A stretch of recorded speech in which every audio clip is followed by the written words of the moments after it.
Buckeye Nation? What's poppin'? Crazy Dog coming at you on the Buckin' Crazy YouTube channel with my Ohio State Buckeyes, Texas Longhorns, college football playoff semifinal Cotton Bowl game recap as the Buckeyes went down to Texas, Longhorn territory, Jerry World, and they got the Texas-sized W as they defeated Quinn Ewers and the SEC runner-up Longhorns by a final score of 28-14. And now the Buckeyes advance to the national championship game on Monday, January 20th at 7:30 p.m., where they will be facing off against old friend Marcus Freeman and the Fighting Irish of Notre Dame. It should be a fun game. Now, getting right into this game, right? Will Howard playing in the biggest game of his life, right? Never even participated in a game of this magnitude ever in his life. And he went out there and he was pretty good. 24 of 33 for 289 yards, 1 touchdown, and 1 very ill-advised interception. They said on the broadcast, it was like Will finally had the chance to throw to Jeremiah, and he just couldn't help himself. He threw it into like was a triple coverage or something. It's like, yo, bro, did you not see the linebacker there? Must not have seen the linebacker. Damn. All he had to do was look to his right, and there would have been a wide open Emeka Egbuka. But he had the chance to get the ball to Jeremiah. And, yeah, they baited him. Can't even lie. They baited him. Damn. You got baited, bro. Damn. That's tough. But I will say, he did a good job bouncing back. That's for sure. In fact, coming off that very ill-advised interception, mind you, let's see what happened, right? So he throws the interception. We force a punt. And then we punt. Then they go down and score a touchdown. Then we punt. Then they punt. And then we go down and have one of the biggest drives of the game. And we score a big-time touchdown to go up 21-14. Right? And I'm thinking, okay, just need the defense to lock in here and put this game away. You know, Texas starts moving the ball down the field, and I'm getting a little nervous. If you watch my stream on my main channel, you notice I'm getting a little nervous. You know, I'm starting to think, oh, they're going to score. They're definitely going to score. Then it hit me. This is looking a lot like the Penn State game, right? They're driving on down the field, looking like they're going to score. Then all of a sudden, the defense, all of a sudden with their back to the wall, wakes up. It culminates in one of the biggest plays we have ever seen. Jack Sawyer coming around the edge, strip sacks Quinn Ewers, picks it up. It literally bounced off the turf like a damn basketball into Jack's hands. He runs it the other way for a scoop and score. 83 yards the other way for a touchdown. Can't make it up. And you know what? We'll be seeing that play for the next 10 plus years, just like how people always show Ezekiel Elliott's big time run against Alabama. They call that 85 yards through the heart of the South. Would this be 83 yards through the heart of the South? Right? Funniest thing is, Jack Sawyer and Quinn Ewers were roommates when Quinn was at Ohio State. And yes, he was at Ohio State for 1 year, mainly to get the bag and then dip to Texas. Yeah. So we got our ultimate revenge. Yep, we got the little ha-ha moment on him, right? He dipped after 1 year. Could have had it all here, but he went to Texas. All right, cool. So what happened? We freaking ended his college career because he's going to the NFL draft now. And we'll see where he ends up. But yeah, good luck to him. And then we go down and score, right? They get the ball back.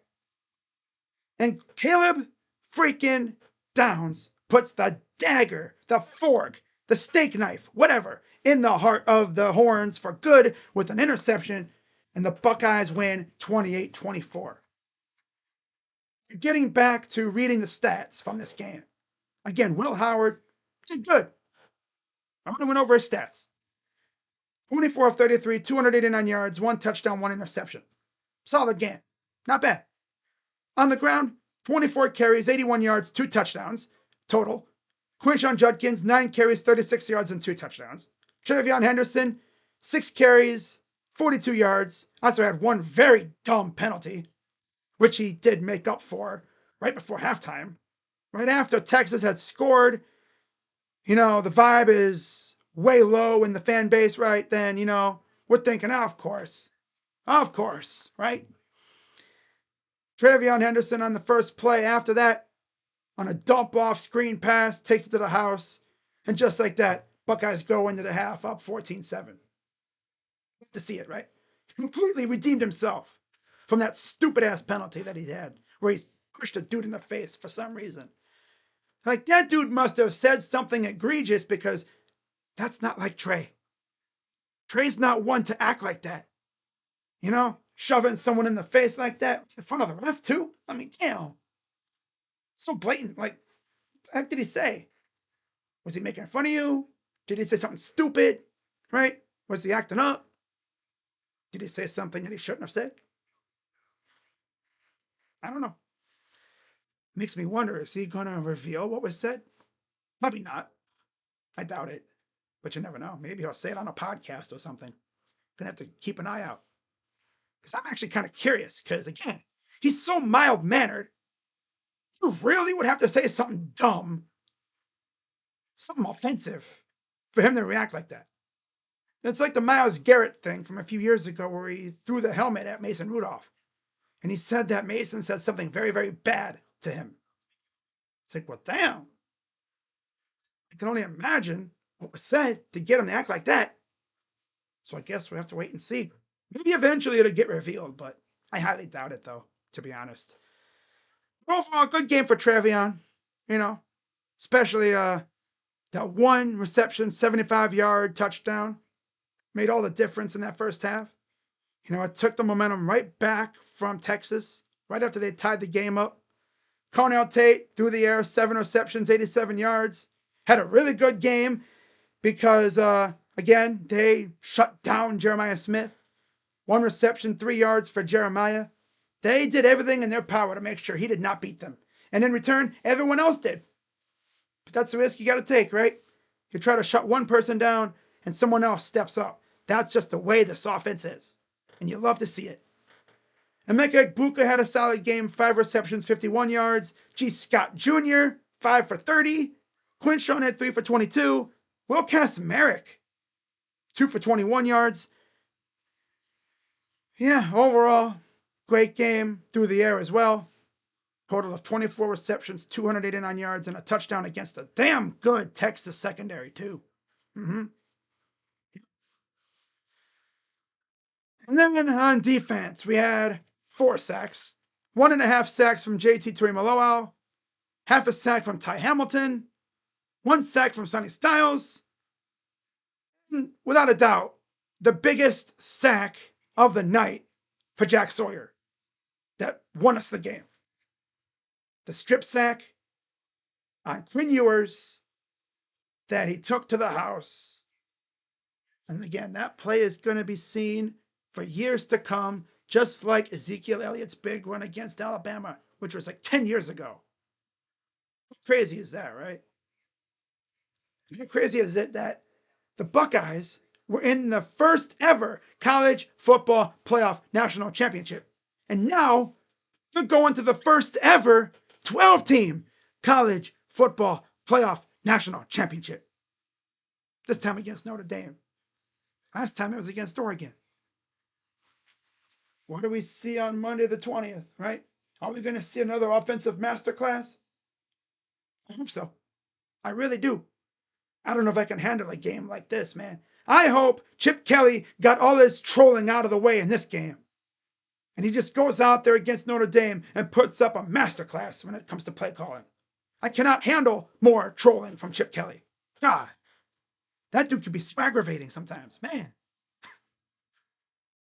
Yeah, overall, great game from the Buckeyes. Of course, Caleb Downs got an interception that, again, put the steak knife, the fork, whatever you want to call it, the dagger in the Longhorns for good, ended their season, and sent Quinn Ewers to the NFL draft.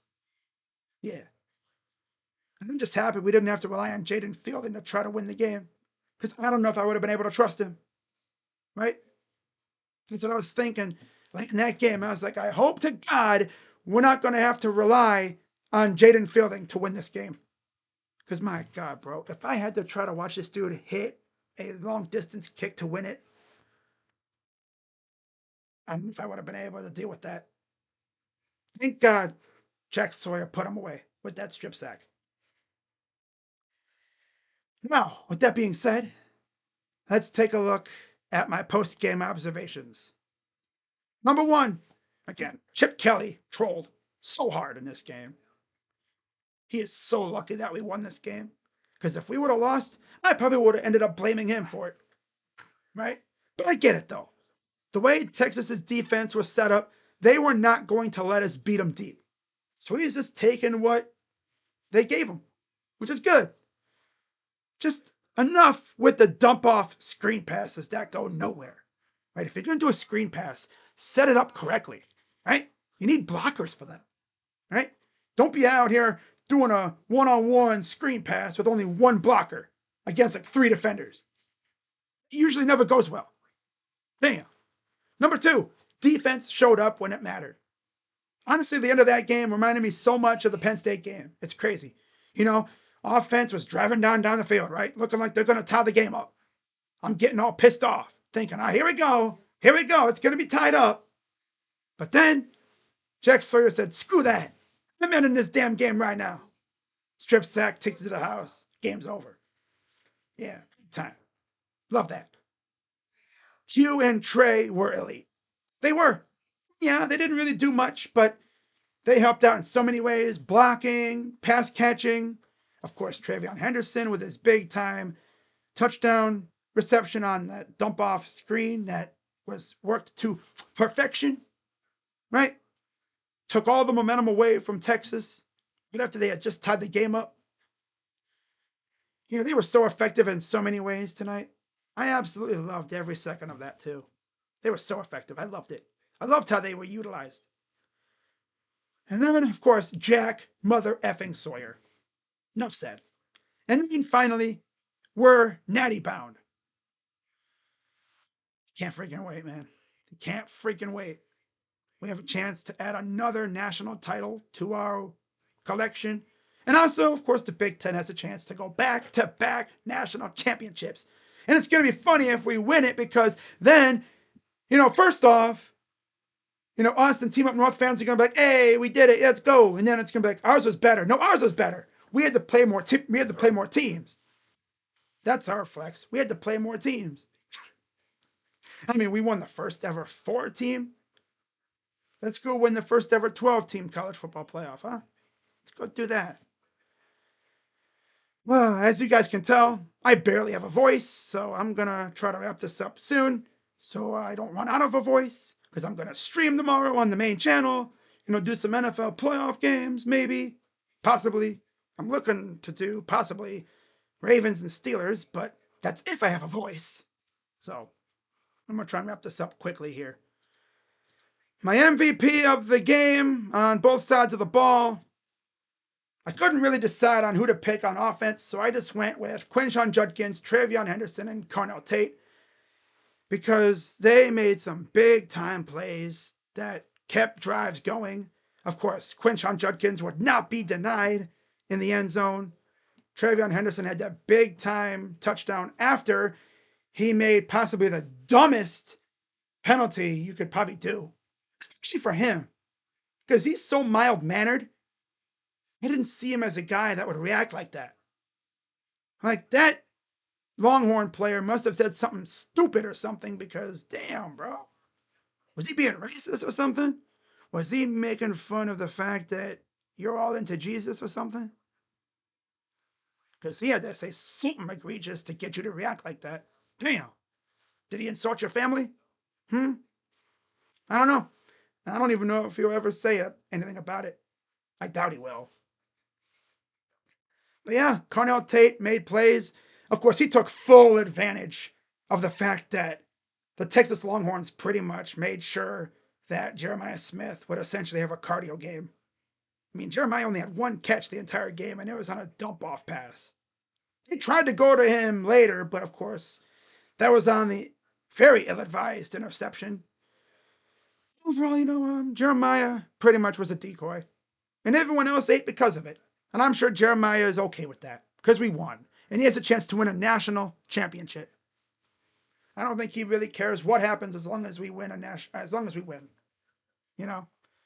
That's the way a team player is, right? If they have to be a decoy, hey, I'll be the biggest, baddest decoy ever. I'll attract all the attention so everyone else can eat.